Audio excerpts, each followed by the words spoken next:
So, in today's video, we are talking about dorsalis pedis artery. आज के जो इस वीडियो का टॉपिक है वो क्या होगा, डॉर्सैलिस पेडिस आर्टरी के बारे में। तो इसके अंदर हमें क्या क्या पढ़ना है, इसका ओरिजिन, इसका टर्मिनेशन, इसकी ब्रांचेस, इसका कोर्स, इसके रिलेशंस, ठीक है। और उसमें भी सबसे इंपॉर्टेंट मैं आपको बता दूं, इस आर्टरी को हम इसीलिए पढ़ रहे हैं क्योंकि ये जो आर्टरी ये होती है, ये तो चलिए ठीक है, उसी के जब हम आपके साथ डिस्कस करेंगे उसी में आपके साथ करेंगे। तो उससे पहले आपको कुछ चीज़ें हम बताना चाहेंगे कि अगर आपने हमारी ये जो वीडियो है dorsalis pedis artery lower limb का वीडियो है, हमारे चैनल पर एक प्लेलिस्ट चल रही है लोअर लिम्ब एनाटॉमी। अगर अभी तक आपने उस प्लेलिस्ट को विजिट नहीं किया है तो उस प्लेलिस्ट को पहले विजिट करें। उस प्लेलिस्ट का लिंक हमने इस वीडियो के डिस्क्रिप्शन में दिया है। इससे पहले हम आपके साथ 6 वीडियो ऑलरेडी डिस्कस कर चुके हैं। 6 इंपॉर्टेंट वीडियो का मतलब ये है कि 6 इंपॉर्टेंट टॉपिक्स आपके साथ डिस्कस कर चुके हैं। तो पहले आप उन टॉपिक्स को देखिए, ठीक है, और उसके बाद फिर इस टॉपिक पे आइए ताकि एक मैनर में आपको चीज़ें समझ आएँ।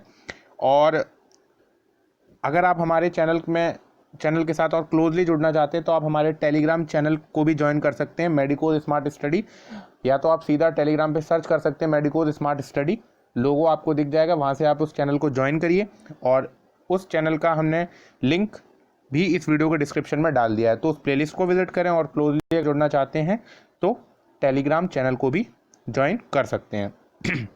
तो चलिए आज का वीडियो शुरू करते हैं, ठीक है, और पूरा वीडियो देखिएगा ताकि कोई चीज़ आपकी स्किप ना हो। चलिए सबसे पहले क्या है, इंट्रोडक्शन या ओरिजिन। इंट्रोडक्शन तो नहीं, ओरिजिन ही समझिए। ओरिजिन से पहले हम आपको एक चीज़ बताना चाहेंगे, it is the chief artery of dorsum of foot. Chief artery होती है, मतलब मेजर आर्टरी होती है डॉर्सम ऑफ फुट की, जो डॉर्सल एस्पेक्ट ऑफ फुट होता है उसकी चीफ आर्टरी होती है। And it is the continuation of the anterior tibial artery. देखिए आपको पता होगा anterior tibial artery, posterior tibial artery, दो डिवीजन होते हैं टीबियल आर्टरी हैं। टीबियल आर्टरी के जब दो डिवीजन होते हैं तो उसकी भी जो एंटीरियर टीबियल आर्टरी की ब्रांच, मतलब कॉन्टिन्यूएशन होती है, ब्रांच नहीं कॉन्टिन्यूएशन होती है डॉर्सैलिस पेडिस आर्टरी, ठीक है। तो dorsalis pedis artery the continuation of anterior tibial artery on the dorsum of foot, dorsum of foot पे, ठीक है। तो हमने सबसे पहली चीज आपको क्या बताई, it is the chief artery of dorsum of foot and it is the continuation of anterior tibial artery on dorsum of foot. Dorsum of foot पे इसका कॉन्टिन्यूएशन होता है डॉर्सैलिस पेडिस आर्टरी का, एंटीरियर टीबियल आर्टरी का continuation जो कि form करता है डॉर्सैलिस पेडिस आर्टरी को। अब इसका कोर्स क्या होता है, द आर्टरी, देखिए अब हम आपसे डिस्कस कर रहे हैं course. The artery begins in front of ankle between two malleoli। देखिए टू malleolus होते हैं, ठीक है, lateral and medial। तो this artery begin in front of ankle, ankle के just front and between the two malleoli। Then it passes forward along the medial side of dorsum of foot and reach the proximal end of first intermetatarsal space। जो first intermetatarsal space होता है ये उसके proximal end of first intermetatarsal space पे पहुंच जाती है। और हेयर कहाँ पे, वही स्पेस के पास, it dips downward and in the sole by completing the plantar arterial arch का फॉर्मेशन कर देती है। किसका फॉर्मेशन कर देती है, प्लांटर आर्टीरियल आर्च। तो ये था इसका कोर्स। कोर्स इतना ज़्यादा इंपॉर्टेंट नहीं होता, लेकिन बस फॉर योर नॉलेज आपके साथ ये डिस्कस किया गया है, ठीक है। अब नेक्स्ट चीज देखते हैं क्या, रिलेशन। रिलेशन सबसे पहले देखेंगे सुपरफिशियल रिलेशन, देन आपके साथ डिस्कस करेंगे डीप रिलेशन। सुपरफिशियल में तो देखिए आप जानते हैं कुछ नहीं, skin, fascia and extensor retinaculum. देखिए डॉर्सम साइड पे क्या होता है, डॉर्सल साइड पे क्या होता है, एक्सटेंसर रेटिनाकुलम। तो वही है skin, fascia and extensor retinaculum. तो अभी तक हमने आपके साथ क्या क्या डिस्कस कर लिया, जल्दी से क्विक वो बात बता देते हैं। लेकिन चलिए पहले डीप को भी कवर उसके बाद ही करते हैं, ठीक है। तो सबसे पहले हमने बताया चीफ आर्टरी होती है डॉर्सम ऑफ फुट की, उसके बाद it is the continuation of anterior tibial artery. उसके बाद हमने आपको क्या बताया, this artery begins in front, course में ये चीज़ें बताई हमने, front of the ankle between two malleoli, passes towards along the medial side of the dorsum of foot, reach the proximal end of first intermetatarsal space, here it dips downward and ends sole by completing planter arterial arch, ठीक है। तो ये course हो गया। Relation में superficial, skin, fascia and extensor retinaculum. और deep की बात, चलिए थोड़ा नीचे चलते हैं, फिर आपके डीप भी आपके साथ हम डिस्कस कर लेते हैं, ठीक है। देखिए तो चलिए अब डीप रिलेशंस देख लेते हैं। डीप में सबसे पहला क्या होता है, कैप्सूलर लिगामेंट। अब कैप्सूलर लिगामेंट किसका होगा, एंकल जॉइंट का होगा ना भाई। डॉर्सम ऑफ फुट पे एंकल प्रेजेंट होता है और एंकल का capsular ligament. And the talus navicular and intermediate cuneiform bone, मतलब 3 बोन इसकी डीप रिलेशन में होते हैं। कौन, talus, navicular and intermediate cuneiform bone. अब ये तो सुपरफिशियल और डीप की बात हुई। अब बात करते हैं डॉर्सैलिस पेडिस के मीडियल एस्पेक्ट में क्या क्या स्ट्रक्चर प्रेजेंट होता है और लेटरल। देखिए मीडियल में तो बहुत ही इजी है, एक्सटेंसर हेलुसिस लॉन्गस। केवल आप इस मसल का नाम याद कर लीजिए, एक्सटेंसर हेलुसिस लॉन्गस। और लेटरल में केवल first tendon of extensor digitorum longus. केवल 2 मसल के नाम याद कर लीजिए, extensor hallucis and extensor digitorum longus. लेकिन फर्स्ट टेंडन, उसका भी first tendon extensor digitorum longus.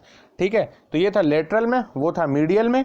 और डीप और सुपरफिशियल में तो फेशिया एंड स्किन और कुछ नहीं, केवल इतना ही है। और डीप में थोड़ा कैप्सुलर लिगामेंट के बारे में याद कर लीजिए, टेलस नेविक्यूलर बोन्स के थोड़ा देख लीजिए। रिलेशंस कोर्स इतना ज़्यादा इंपॉर्टेंट नहीं है, मैं फिर कह रहा हूँ, लेकिन बस अगर आप किसी आर्टरी को स्पेसिफिकली पढ़ रहे हैं तो आपको पता होना चाहिए कि वो किस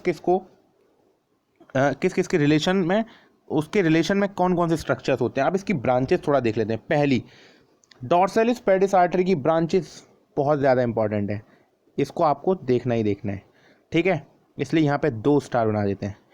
तो पहली कौन सी है, lateral tarsal artery, medial tarsal artery. देखिए डॉर्सैलिस पेडिस में 2 तो सिंपल सी आर्टरी है, मीडियल टॉर्सल, लेटरल टॉर्सल। फिर तीसरी होती है arcuate artery. Arcuate artery it gives off second, third and fourth dorsal metatarsal artery. Dorsal metatarsal artery कौन देती है, arcuate artery. And the first dorsal metatarsal artery gives the branch to the medial side of big toe. Big toe के medial side में देती है, medial side of the big to में first dorsal metatarsal artery. बल्कि देखिए अब वही बात है, एर्कुएट आर्टरी 3 देती है, second, third, fourth dorsal metatarsal. और जो फर्स्ट डॉर्सल मेटाटॉर्सल है वो अलग, वो डायरेक्ट ब्रांच है किसकी, डॉर्सैलिस पेडिस की डायरेक्ट ब्रांच है, फर्स्ट डॉर्सल मेटाटॉर्सल। और जो second, third, fourth dorsal metatarsal artery हैं, these are the branch of arcuate. और लेटरल और मिडल टॉर्सल आपको पहले से ही हमने आपको बता दी है। तो इसकी 4 ब्रांच है जो कि आपको याद करनी है। पहली, first lateral tarsal, medial tarsal, arcuate. Arcuate की फर्दर 3 ब्रांचेस हैं, डायरेक्ट ब्रांच नहीं, second, third, fourth dorsal metatarsal artery. ठीक है, और first dorsal metatarsal artery is a direct branch of dorsalis pedis artery and it gives the branch to medial side of the big toe. ठीक है, तो ये था पूरा ब्रांचेस का। सारी ब्रांचेस अब हमने आपके साथ डिस्कस कर ली, lateral tarsal, medial tarsal, arcuate की 3 further branches, second, third, fourth dorsal metatarsal और first dorsal metatarsal the direct branch of dorsalis pedis artery which gives branch to the middle side of the big toe. ठीक है, अब बात कर लेते हैं इसके कुछ क्लिनिकल्स जो कि बहुत ज़्यादा इंपॉर्टेंट होते हैं। ठीक है, और अगर आपको क्लिनिकल्स इसका पता चल जाएगा तो यही होता है टोटल एक आर्टरी में पढ़ने की चीज़ें जो कि हमने आपके साथ ऑलरेडी डिस्कस कर ली हैं। सबसे पहला क्या होता है, पल्सेशन। पल्सेशन किया जाता है of dorsalis pedis artery easily felt between the tendon of extensor hallucis longus and the first tendon of extensor digitorum longus, जो कि हमने आपको पहले बता दी थी, मीडियल और लेटरल। ठीक है, और मीडियल में कौन सी थी, एक्सटेंसर हेलुसिस, और लेटरल में कौन सी थी, एक्सटेंसर डिजिटोरम लॉन्गस की का भी फर्स्ट टेंडन। इन दोनों के बीच में आर्टरी पाई जाती है, यहाँ पर हम इसका पल्सेशन फील कर सकते हैं, कर सकते नहीं, करते हैं। अगला क्या है, dorsalis pedis artery is the congenitally absent about 14% of subject. जो डॉर्सैलिस पेडिस आर्टरी होती है इट इज कॉन्जेनाइटली एब्सेंट, मतलब कॉन्जेनिटली ये एब्सेंट होती है अबाउट 14% पीपल्स और 14% सब्जेक्ट्स के अंदर। ठीक है, it is commonly palpated in patient with vaso-occlusive disorders। क्या, vaso-occlusive disorder of lower limb। जब किसी को वैसो ऑक्लूसिव डिसऑर्डर हो जाता है या फिर वैसो ऑक्लूसिव डिजीज हो जाती है तो उस कंडीशन में it is commonly palpated in those patients which have vaso occlusive disease. क्या, उस समय हम डॉर्सैलिस पेडिस को पाल्पेट करते हैं। पाल्पेट एंड पल्सेशन दोनों काम किया जाता है इसका। देखिए पल्सेशन आपको पता होना चाहिए कहाँ कहाँ, एक्सटेंसर हेलुसिस और फर्स्ट एक्सटेंसर डिजिटोरम लॉन्गस के टेंडन के बीच में करते हैं, और इसका पॉल्पेटेड उन पेशेंट्स के अंदर करते हैं जिनको वैसो ऑक्लूसिव डिजीज़ हो जाती है, डिसऑर्डर डिजीज़ हो जाती है, ठीक है। और it is congenitally absent in 14% of subject. ये बहुत इंपॉर्टेंट पॉइंट है, मतलब 14% लोगों में तो प्रेजेंट ही नहीं होती। लेकिन सबसे ज़्यादा इंपॉर्टेंट जो पोर्शन था वो हमने आपके साथ डिस्कस की थी ब्रांचेस। मैं फिर कहूँगा एक बार, ब्रांचेस पे ज़्यादा फोकस करिएगा क्योंकि ये बहुत बार पूछी जाती है, ठीक है। तो ब्रांचेस पे अपना फोकस रखें, और इसी तरीके से इसको पूरे को क्लोज करते हैं आज के टॉपिक को। मिलते हैं कल एक न्यू टॉपिक के साथ। इंपॉर्टेंट टॉपिक होगा, एक डिजीज़ आपके साथ डिस्कस करी जाएगी कल, ठीक है। और इसी तरीके से अगर आपको वीडियो पसंद आया हो तो वीडियो पे लाइक करें, चैनल पे सब्सक्राइब करें, अपने दोस्तों के साथ शेयर करें जितना ज़्यादा से ज़्यादा कर सकते हैं, ठीक है। और इसी तरीके से अपना सपोर्ट करते रहें, ठीक है। और अगर आप चाहते हैं टेलीग्राम चैनल को ज्वाइन करना तो यार उस पर भी आप आ सकते हैं। वहाँ पर भी हम इसकी जो एक फ़ोटो होती है जो पूरे नोट्स की, वो हम आपको वहाँ पे डालते हैं, वहाँ पे आप हमारे साथ जुड़ सकते हैं। और एक ओपन टैलेंट नाम का कंपटीशन भी हम ऑर्गेनाइज करा रहे हैं, उसकी सारी डिटेल भी आपको उसी चैनल पर मिलेगी। अगर आपने हमारा 1K सब्सक्राइबर वाला वीडियो देखा है तो ओपन टैलेंट की भी सारी डिटेल्स आपको वहाँ मिल जाएंगी, ठीक है। तो आप वहाँ पर भी आ जाइए और लोअर लिम्ब की पूरी प्लेलिस्ट वॉच करिए, वो सब तो एसेसरी थिंग है, this is necessary, so please focus on it and stay safe, keep learning. Thank you.